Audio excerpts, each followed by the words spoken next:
time in over a month. You see him there on a practice field. I know Bengals fans can't wait for this, but should he step onto the game field without a new contract? Bucky, put the pen down, put the football up. See, DB. Yeah. DB I wanted you to throw it to him because I wanted to see the DB try to catch it. Your antennas wasn't even up, Buck. He wasn't even ready for I'm over here trying to get ready. You sitting there cover 3, no receiver to your side. We over here. I got enough tied into my side. Okay, enough football. We haven't even started the show yet. We're doing introductions. Far end Super Bowl champ James Jones. James, how you feeling? What's going down? I feel good, man. You feel good. You look good. Joy Taylor, bright as ever. Yeah, you know. I see the swag. I see it today. I see it. A little something. And to my right is NFL insider Bucky. Oh, yeah, we don't have a handshake. We're going to leave it there. We're going to leave it there. All right, family, y'all are here. Could be watching any show you're watching, guards. We don't take it for granted. Let's get it started with First and 10. The news of the day. The news for the Browns of the year. Joe Burrow is back at practice. If you remember, he suffered a calf injury last month. Now, many people were fearing it may have been an Achilles. Thankfully, it was not. He's back on the practice field, but he's still waiting to secure a potentially record-breaking NFL extension from the Bengals. Week 1 is finally approaching, and James Jones, it is quickly approaching. But should Joe Burrow actually play if he doesn't have that long-term deal signed? Absolutely, and the reason why I say it, if it was any other player than Joe B, I would say no. But he came in as a first-round pick and took this organization from the bottom to the top. So even if he steps on this field and, let's knock on wood like Chady say, has a Dak Prescott or something, right? He's still going to be the highest paid quarterback in football. He's done that much. He's shown that much. And even just from the Bengals standpoint, right? We know that this deal should have been done. However you got to make money, you got to make money. But at the end of the day, since the offseason started, all we've been hearing out that camp is the time is now. It's our time to go, right? And you heard the coaches, you heard the players, like they all in for this thing, you know. And Joe Burrow knows that, and Joe Burrow knows he's going to get paid. So for me, it doesn't matter if he gets injured; he's still going to be the highest paid quarterback in football. And they are trying to win; they are trying to get back to that Super Bowl. So I don't have no problem with it. Don't do it. Don't do it, Joe. Stay away from the light. Come back. Don't do it. Personally, I wouldn't do it. No, I don't like handshake deals. That's not for me. It needs to be on the paper, just right there. So just you go ahead and sign right there. And then the lawyer, the witness sign right there, and then now we're good. Now I can do whatever I want. So we know if Acho and Fox don't, you holding out. We know. And then I'm right there, and then the sign right there, and then the email went through, so I got the copy in the email, we good. and then we're good. That's not how it works. Yeah. Like, we can say, okay, if he has a Dak Prescott. Dak Prescott was coming back. There's injuries that we don't speak of, I won't mention their names, that played a quarterback position that ended their careers. We know it. We don't have to go over who it happened. It happened, very famous moments, you know. Same organization, then it happened again. Yeah. No, there are things that can happen on the football field that will end your career. He has not been paid yet. Of course he's going to get paid. But my question would be, why hasn't he been paid yet?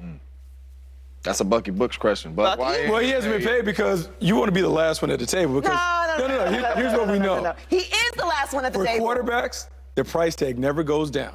It does, only goes as long up. as you can play. Well, he can play. He's He going to be can playing. play We right can't be now. out here worrying about fear. We can't be worried about fear. At this point, I'm operating from a place of fear. Now, he is going to play. If he's healthy, he's going to play because that's the type of player that he is. My advice, my opinion is, until I have the signatures and you do an e-sign, whatever, do it in Doc Hub, however you need to do it, sign it, give me the money, let me see it hit the account, and then we can worry about that. This is a violent sport. Things can happen that can take all that money off the table. We don't want to speak of it. We don't want to imagine it. But it all sounds good and fine until it actually happens. There's a reason why guys hold out. I'm not saying he's going to do it. He probably won't. And it'll all work out great. But we can't predict the future. I mean, look, it's easy. If I'm Joe Burrow, I'm not worried about it. I was the #1 overall pick. And we know anytime the #1 overall picks plays well, they get big paid. And so Justin Herbert just got paid. So he already knows this is going to be massive whenever they come to get me. So I don't need to worry about that. The Bengals got to get their coins right because the piggy bank, I don't know how big the piggy bank is in Cincinnati. Well, they got to get a bigger piggy bank for what it's going to do because they got to put that money in escrow and have it. So they out there selling programs and trying to get new signing deals and all that. They have to pay Joe Burrow significant money. He knows that. I think he's working with them. But more importantly, his teammates know that he has to be there. He doesn't want to let his Bucky, teammates break something down for me, because there was a conversation had last year that really illuminated my mind. I think it would benefit the viewer at home.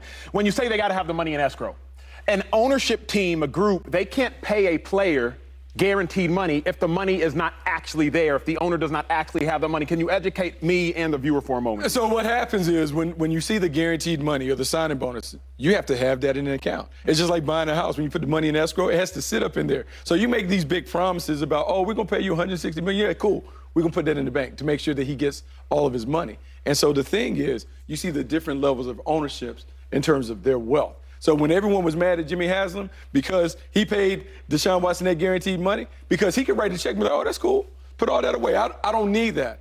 All teams don't have that. All billionaires aren't made the same. They're not made the same. So for the Cincinnati Bengals, the team is the family business. So everything that they generate, their wealth is off the team. And so it's different and harder and more complex for them to pay Joe Burrow. Well said, well put. It's interesting. I do think Joe Burrow should step back onto the field. Now, I agree with Joy. We've seen guys hold out.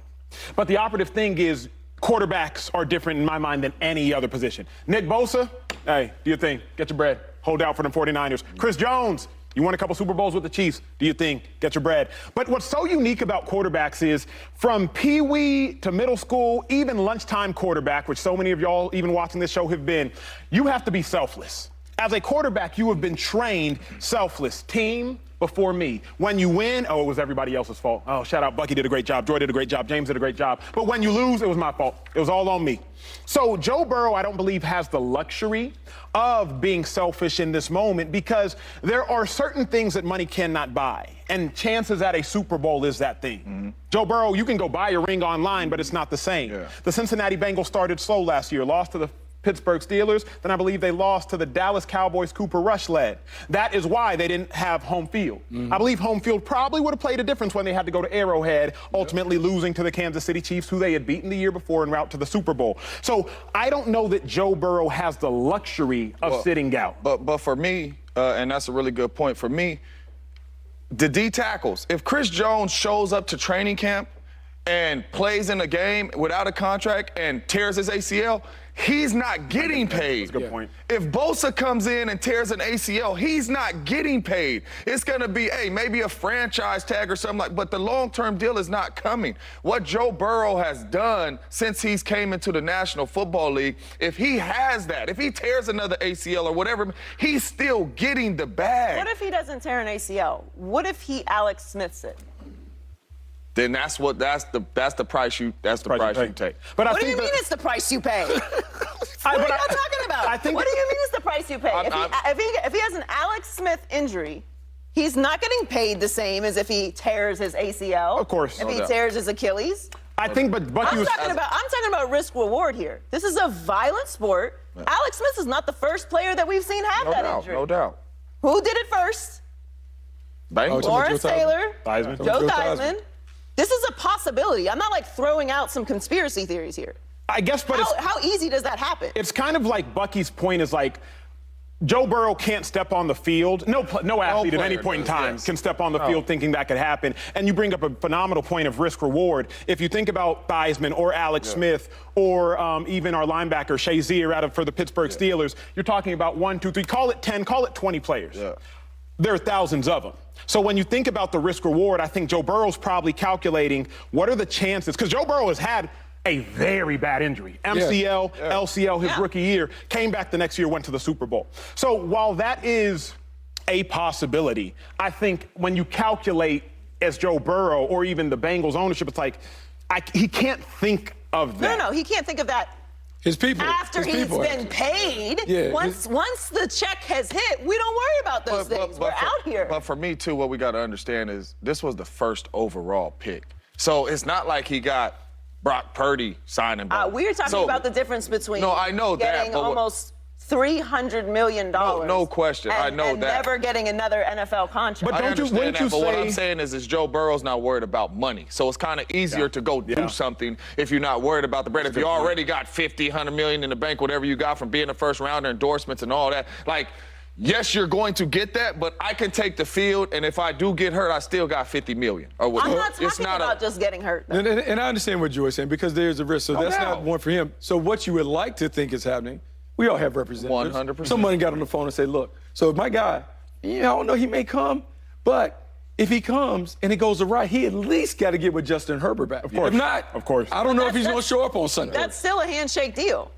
I mean, yeah. The real dilemma, though, is Joe Burrow just can't afford to miss time. The Bengals can't afford for him to miss time. Joe Burrow can't afford to miss time. He can't afford to miss the time that he would miss if there's a catastrophic injury and he doesn't get paid. But see, I would say, like, not that it's hyperbole, but I would say that, like, when you think about an Alex Smith or a Theismann or something, I really think about Dak Prescott's injury was high-key as bad as you usually see.